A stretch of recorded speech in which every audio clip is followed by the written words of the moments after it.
Hi, this is Brian Murphy, a bass player based out of Nashville, Tennessee, and a daring audio fan. I'm looking at the Phat Beam pedal, which I recently picked up. This pedal is a separate limiter compressor pedal with a little bit of magic sauce thrown in. It's actually very unique in the fact that it does separate limiting and compression, and you can balance the two together.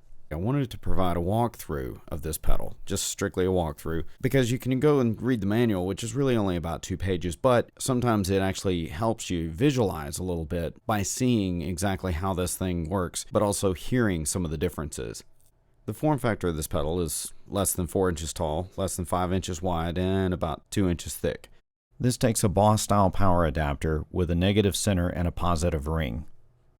You can pick these up at most music stores or online. It can also take a 9-volt battery on the inside. You just need a Phillips head screwdriver to get to it. It's got an input and output 1/4-inch mono jack. It's got the bypass switch here. It's got 5 knobs, 2 switches. It's also got a trim pot on the inside, which I'll go over in another video. Now to start with, we'll look at the bypass pedal here. When it's off, this little LED is not lit. That's just a straight through signal going through the pedal. This activates it. And this is controlled by an output volume. And then it's also controlled by a blend knob, which fully counterclockwise is just essentially that straight through signal going through. Fully clockwise is totally the effect of the pedal. So you've got these 2 control knobs. These 3 knobs and the 2 switches are essentially the effect. The next knob here is the shape knob. This is essentially like a dual function high pass or low pass filter, depending on this switch here. Right now I've got it set in the low setting, so this becomes a low pass filter, which means when it's at the lowest setting, it only is going to let the very lowest frequencies through.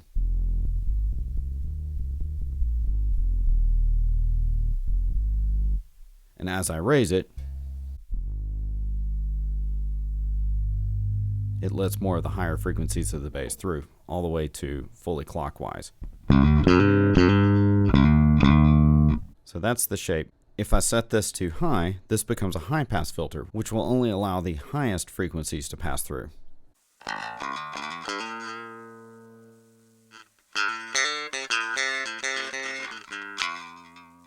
Now notice too, the blend is in maximum mode here.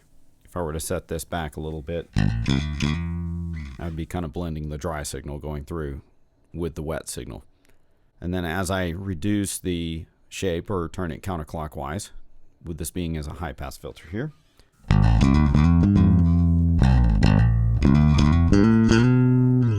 it lets more of the frequencies of the bass through. Okay, so I'm just going to set this here in the middle. The next knob is the limiter. Now this limiter, when it's fully clockwise, is essentially bypassed. But as I turn it counterclockwise, this lowers the threshold of the limiter all the way down to fully counterclockwise or totally on the floor. I'm going to set this compressor down so we can get a better... Now notice here, this LED has turned orange. This lets you know that the limiter and or the compressor have actually become active against the signal that's actually running through the pedal. As I raise the threshold here, notice it'll turn green. Okay, so that means the limiter is now inactive until I hit it with a signal. And you can see it just blinks orange there. So pretty handy to know that you're now affecting the signal. Okay, I'm going to bypass this completely. Now the next knob is the compressor. The compressor has a fixed threshold and a fixed release, but the ratio is what you can control here. Fully counterclockwise is 1-to-1 compression, and as I turn it clockwise, this will actually go all the way up to a 15-to-1 compression.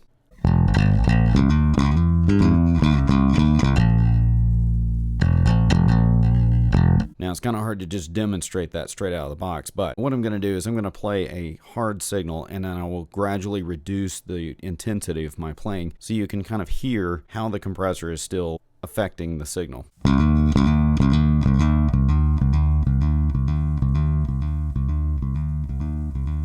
can hear it's relatively the same volume. That's the 15-to-1 compression. Now if I go all the way to 1-to-1 and do the same thing,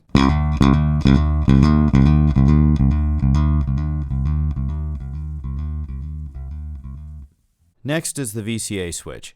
The VCA switch is unique to the Phat beam pedal. What it does is it changes where the high-low pass filter and shape function are placed within the signal chain. With the VCA switch turned on, the signal flows from the bass through the high-low pass filter and shape function, then to the compressor's input. With the VCA switch turned off, the bass signal flows straight into the pedal, straight into the input of the compressor, bypassing the high-low pass filter and shape function. Those circuits will be used in a different fashion, and we'll go over that in another video. And that's the Phat beam pedal in its basic form, with the VCA switch turned on. There will be another video that will cover the VCA switch turned off because it drastically changes how the compressor functions. There will also be another video that covers the trim pot on the inside of the pedal. Thanks for watching.